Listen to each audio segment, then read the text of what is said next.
Estamos acá para hacerle una entrevista sobre diversas actividades que ella desarrolló en los tempranos días de su juventud. Ella terminó desempeñando un papel importante en la primera gente de la Aurora Oscura. Su papel fue el diseño de los dos telones que nosotros usamos en esa ocasión. Uno que enfoca el subsuelo minero bajo la gran torre característica del Pique Cauciño.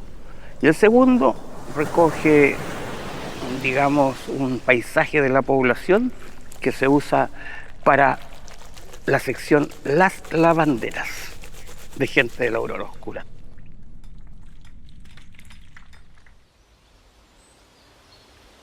¿Dónde miro? ¿Qué miro? Llegué a Calaucán, estaba estudiando biología, tenía yo creo que 22 años y congelé por distintas razones. Me puse a trabajar en un kiosco de lotería en el Correo de Concepción y ahí me encontró una compañera de básquetbol del colegio, Jimena Peña, que es la responsable de mi llegada al Calaucán y a muchas otras cosas de la vida, sencillamente porque me invitó y fui. ¿De qué año estamos hablando? Del año 92.000, 99, 98, ahí. Soy muy mala para los números. Y resulta que terminaste haciendo los telones de una obra que fue el 99, que se llama Gente de la Aurora Oscura. Sí. ¿Cómo fue eso? No llevaba tanto tiempo en el Calaucán y bailarina no iba a ser. Me encanta la danza, pero los escenarios no son lo mío. Pero sí la plástica. Entonces, cuando conocí a Jimena, a su hermano, a un grupo de gente que eran bailarines, pero eran artistas, eran arquitectos al mismo tiempo, un poco se encantaron con mis dibujos. Yo estudiaba ciencia, mi carrera profesional es científica, pero nunca paré de dibujar y de pintar. Y lo amaron, entonces empecé a hacer maquillajes primero, pintar letreros callejeros que me quedaban muy bien, hechos con lata y pintura de ferretería. Y entonces conocían como eso, los letreros que hacía para las tocatas de la U. Tenía como un poco de background, pero súper callejero, diríamos. Y dibujos de croqueras personales, ¿no? Para mí la cosa del dibujo y del arte es más bien algo que no se quita, no algo que se estudia. Es algo que hay que aprender a gestionar en la vida nomás. Pero bueno, a ellos les gustó y yo creo que también el que me haya hecho cargo de eso tiene que ver con que no tenía ninguna capacidad de razonar con los pies en la tierra porque no había presupuesto. Es un poco como, sí, claro que se puede, ¿cómo no se va a poder? Si hasta ahora he podido hacer todas las otras cosas que he intentado. Entonces también yo creo que lo hice porque era joven y veía que todas las puertas estaban abiertas, como fuera, y si no había que abrirlas nomás. Eran bastante grandes esos telones. Sí. Debe haberse hecho, no sé, no me acuerdo mucho en qué género fue hecho. ¿Y lo pintaste con qué? Sí, mira, fue lona que conseguí en las baratelas, porque el presupuesto total, no sé si quieres que lo diga. El presupuesto para materiales completo para los dos telones, con pintura, mano de obra no, el presupuesto para materiales era 40.000 pesos. Y para los artistas era 80.000 pesos, pero yo trabajé con mi mejor amiga de esa época y de toda la vida, que eso también es particular de esta historia, porque mi amiga de kinder, hacemos esto juntos y 40.000 y 40.000, porque teníamos 80.000 pesos, y terminamos los telones, pero no seguimos siendo amigas nunca más. Ella se enojó conmigo para siempre, no voy a profundizar, seguramente que soy culpable.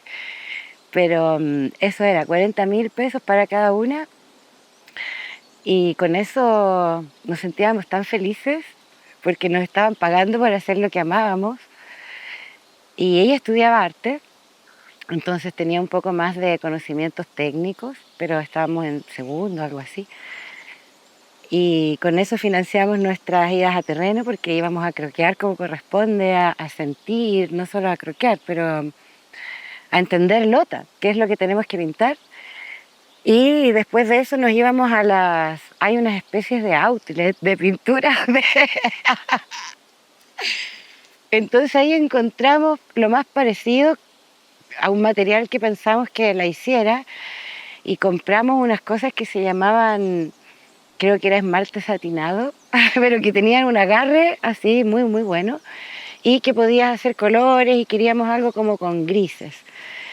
Entonces yo en esa época tenía un auto que es un insulto a las leyes del tránsito, un Volkswagen Escarabajo del año 71 que si lo echabas a andar no podías parar porque ahí quedaba.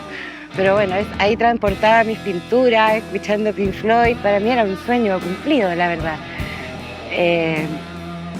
Y así lo hacía. Así agarraba las pinturas, dibujamos como habíamos hecho toda la vida. Nosotras nos encantaba lo pequeño, lo chiquitito, yo todavía. Pero bueno, era lo mismo pero en grande. Y trabajábamos porque necesitábamos un espacio, eso también era mágico para nosotros, que nos pasaran un gimnasio donde pintar y la verdad es que fue muy bello, lo pasamos muy bien haciéndolo. Ese gimnasio fue donde se ensayaba también. Sí, ahí ensayábamos. Quedaba en el Barrio Norte. Sí, ¿Verdad? en Barrio Norte. Sí, y que era un gimnasio que en invierno se llovía, hacía frío. O sea, el piso se astillaba, te clavabas astillitas en los pies cuando ensayabas. Era amor al arte. Sí, ahí, así eran las cosas en esa época. Como te digo, eran como con algo que considero súper poderoso de entender, que es como con una especie de fe, de confianza, Sí, sin mucho cálculo. sí. Y otra pregunta, Soraya, ¿qué estilo pensaste usar cuando confeccionaste los dibujos? Porque yo lo tengo, todavía me acuerdo de esos dibujos. Y tienen un estilo como de mural callejero. ¿Ah? Es que es lo que sentimos en Lota. Lota, su paisaje, digamos, es tremendamente expresivo. O sea, no, es como cállate por favor un poquito para mí. Grita. Y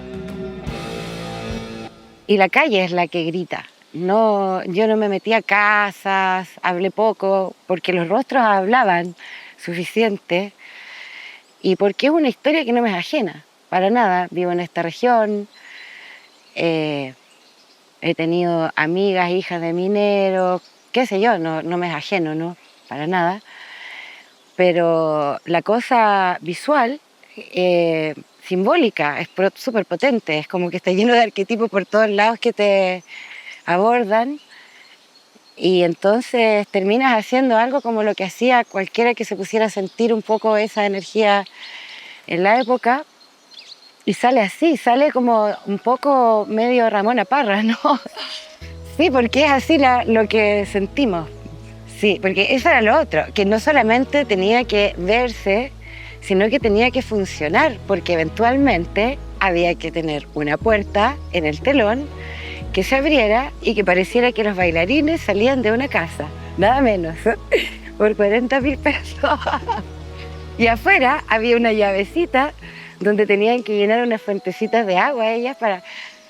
Yo no sé cuánto era el presupuesto de eso, pero entonces eran unos desafíos que si ahora uno los plantea en un fondar, con esos presupuestos te descartan porque no está bien hecho el presupuesto, simplemente. Pero sin embargo, con mucha creatividad creo que era la cosa, ¿no? Aparte de esa fe, esa gana, quizá yo cuando bien pequeña fui sorda un buen rato, entonces todo ese tiempo que te dicen no se puede, no se hace, para mí se puede. Y creo que a mis colegas algo parecido les tiene que haber pasado, pero había talento y también que como lo pasábamos bien, éramos gente que nos levantábamos tempranitos, que llegábamos a la hora, como también con un espíritu, yo creo que éramos niños bien criados un poco también, de poder gestionar la vida con, no diría pocos recursos, porque poco dinero no es lo mismo que pocos recursos, diría muchos recursos con poco dinero.